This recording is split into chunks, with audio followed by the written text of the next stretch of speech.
Hello everybody, it is Nicole from iiKiui, and today we'll be comparing 3 different line art styles that you can use in your artwork. So let's not waste any time and hop right into the video. The first style is completely black line art, and for this one I tend to use fine liners, but sometimes I also use brush pens.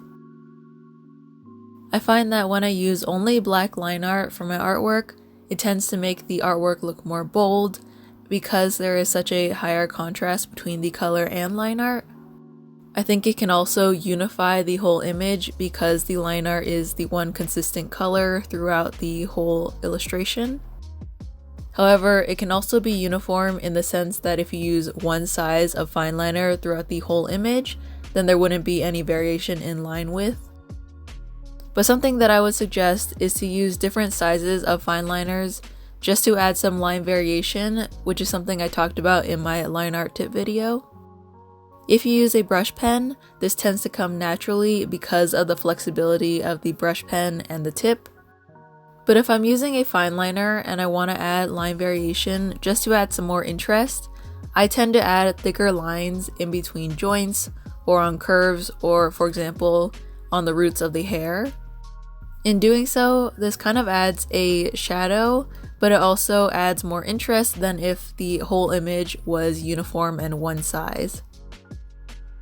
I think this also kind of gives the whole image a comic book feel, but I think you might see that a little bit more when we compare it to the other styles.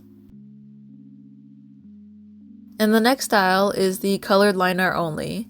And this is something that I did, I believe, in the Flora and Heylin speed paints. I think having only colored line art tends to make the overall image feel very soft because it lets the colors and the shadows stand out. More recently, I've been using the Arteza Twine markers to achieve this effect, but in the past I've used their Inconic pens, but I've also used Stabilo pens and other fine liners, which I'll leave links to in the description. If you want to use colored line art in your art piece, then I would choose colors that are slightly darker than the shadow color so that it can add definition, but it won't take away from the artwork or the characters. As I said earlier, this kind of lets the shadows and colors stand out because the line art isn't so bold, but this also helps to add a little bit of definition or a cleaner line. For example, if you've seen my recent marker speed paints, then you'll know that I tend to color first with marker and then I'll do the line art last. One advantage to doing the line art at the end is in case I mess up during the marker process, which happens a lot more than you think. Adding the line art not only gives definition to the illustration, but I think it also just helps to clean up the entire piece. And since we're working with colored line art, I think it gives a more subtle fix because it adds a little bit of definition and it cleans it up a bit, but it doesn't lose the soft feel of the overall piece. And if you want an even softer feel, you could try color pencils to give a similar effect.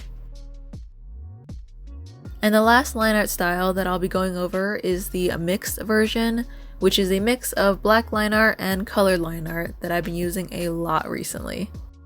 I first tried out this style in my Raven and Starfire piece because I was inspired by a digital piece I saw on Instagram.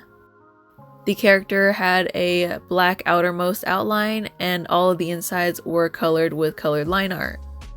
So since I liked how that piece looked, I decided to try it out traditionally, and I ended up really liking it, and I think you guys did too, so I ended up using it a lot more recently. In order to create this line art style, first thing you want to do is add black on the outermost part of the character. This might take a little bit of getting used to because instinctually I tend to want to outline everything in that group or section. However, resist the urge and only outline the outermost part. Once you completed all of the outermost outline in black, then you can use your colored pens to outline anything inside.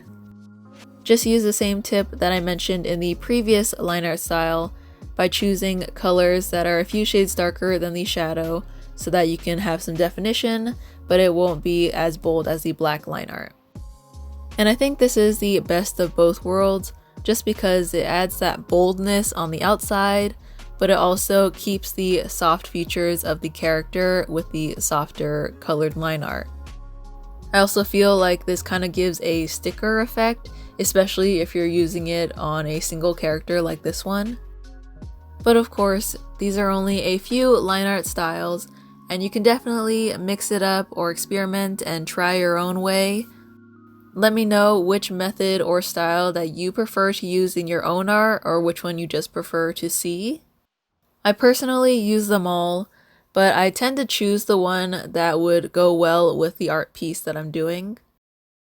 I hope you enjoyed seeing the different line art styles on this character, and yes, I did color this character 3 times. But I think it helps to see how the different line art styles can change how the overall image will look. If you enjoyed the video and want to see more videos like this, be sure to hit the subscribe button and ring the bell so you're notified of when a new video comes out. So with that, I want to thank you all so much for joining me today. Keep drawing, keep creating, and I'll see you all next time. Bye!